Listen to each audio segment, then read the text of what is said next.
ഒരു എലിയെ പിടിച്ച് കൂട്ടിലിട്ട് 2 കുപ്പികളിൽ വെള്ളം നൽകുന്നു. ഒന്ന് ശുദ്ധമായ പച്ചവെള്ളവും രണ്ടാമത്തത് ഡ്രഗ്സ് മിക്സ് ചെയ്ത വെള്ളവും.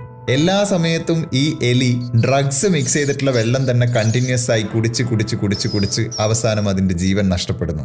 ഇതായിരുന്നു അഡിക്ഷനെ കുറിച്ച് അതുവരെ ഉണ്ടായിരുന്നിട്ടുള്ള ഒരു പഠനം. ആൻഡ് ഈ പഠനം തെളിയിക്കുന്നത് മറ്റൊന്നുമല്ല, ഡ്രഗ്സ് എല്ലാം തന്നെ പ്രതിരോധിക്കാൻ പറ്റാത്ത വിധം അഡിക്റ്റീവാണ്.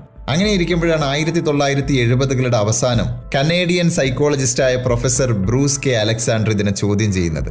എലിയെ കൂട്ടിലിട്ട് ഇങ്ങനെ ഒരു പരീക്ഷണം നടത്തിയാൽ അതെങ്ങനെ ശരിയാകും? നമുക്കതുകൊണ്ട് ഈ പരീക്ഷണം കൂട്ടിലല്ല, ഒരു പാർക്കിൽ വെച്ചാണ് നടത്തേണ്ടത്. അതായിരുന്നു പ്രൊഫസറുടെ നിർദ്ദേശം. അങ്ങനെ കാനഡയിലെ സൈമൺ ഫ്രേസർ യൂണിവേഴ്സിറ്റിയിൽ എലികൾക്ക് വേണ്ടി ഒരു റാറ്റ് പാർക്ക് ഒരുക്കുകയാണ്.